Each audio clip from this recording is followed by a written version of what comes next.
La ceremonia de los Oscars de este año se constituyó en acontecimiento metacinematográfico porque la propia entrega de galardones conformó un discurso político que envolvió en celofanes y gasas la hipótesis que proponía la gran película del año y la gran fracasada en la ceremonia, Barbie, de Greta Gerwig y Noah Baumbach.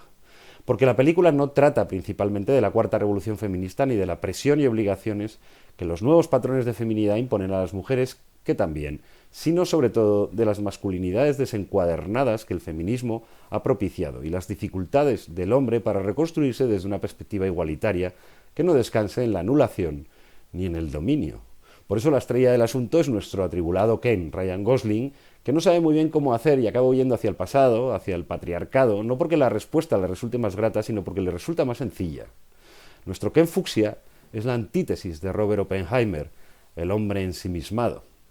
El bruto, el violento evidente, ha dejado de ser el único y principal arquetipo masculino que sujuzga a la mujer, aunque siga siendo el que más asesinatos protagoniza. Hay otros tipos de violencia más sutil, más elaborada y a la que el cine ha ido dedicando retratos inmisericordes que operan como señales de emergencia para los hombres que nacimos en un mundo y debemos habitar en otro para el que debemos dejar atrás el pesado fardo de milenios de ejercer dominación explícita o implícitamente violenta.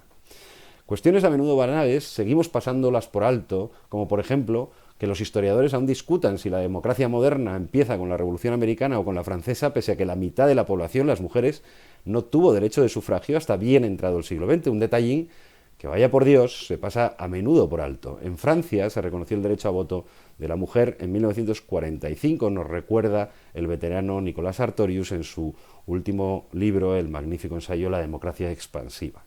En Alemania en 1918, en Estados Unidos en 1920, aunque en realidad lo justo sería decir en 1967, que fue cuando las mujeres negras pudieron votar. En el Reino Unido en 1928, en Portugal en 1931, en España también en 1931, aunque tan brevemente que la fecha estable, digamos, deberíamos considerarla 1977. En Italia en 1945, en Argentina en 1947, en México en 1955 y en Suiza en 1971, el año en que nací yo. Tela. A lo que íbamos. Uno de esos machismos larvados se expresa con uno de mis arquetipos favoritos, el del hombre sensible, el hombre con vida interior, creativo, atormentado y talentoso. En la vida real son muy fáciles de identificar porque adoran el lobo estepario de Hermann Hesse o bien los guerreros con cicatrices en el alma de las novelas de Hemingway, y a menudo ellos mismos tratan de escribir una gran novela o componer un gran disco. En el peor de los casos son cantautores o poetas, hablan bajito y siempre beben demasiado. En el cine una de las más feroces plasmaciones de este depredador aparece en Madre, de Darren Aronofsky, una pesadilla en la que el tormentoso interior de un escritor encarnado por Javier Bardem tiene tal hambre de gloria que absorbe la vida, en sentido metafórico y literal, de su mujer y de su hijo. El hombre de mentor, por así decir, que en apariencia no es violento, a menudo está asociado a la inventiva, o mejor decir, a la creatividad.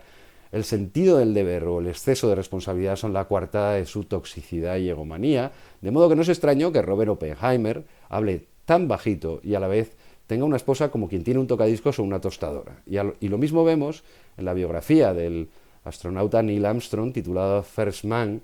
película de Damien Chazelle, que ya había glosado esas toxicidades masculinas autoindulgentes en la aterradora Whiplash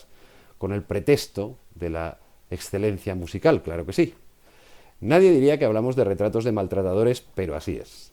Esa voluntad de subyugar a la mujer se esconde, por supuesto, detrás del victimismo atrabiliario del Joker de Todd Phillips, víctima de la sociedad y verdugo de su vecina, detrás de los tormentos de Leonard Bernstein en Maestro de Bradley Cooper, que básicamente suponen convertir a su esposa Felicia, Carey Mulligan, en una existencia gregaria de su genio y de su intensa vida interior y noctámbula, y aparece excepcionalmente retratada en Los lamentos del escritor en potencia y amo de casa Samuel Malesky,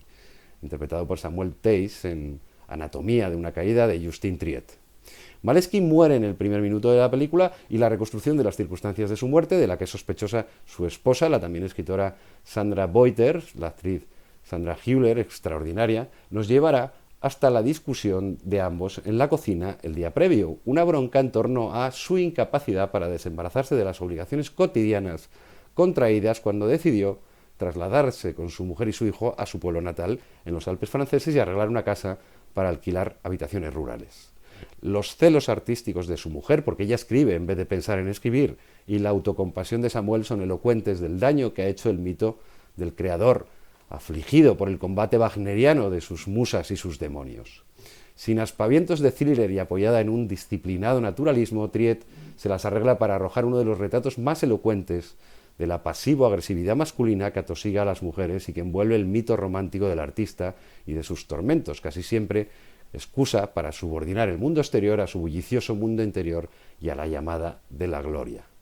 La cinta, cuyo desenlace no desvelaremos, obtuvo el Oscar al mejor guión, lo que supone un desagravio para nuestro atribulado Ken, y permite disculpar a la Academia por los gratuitos agasajos a Oppenheimer de Christopher Nolan.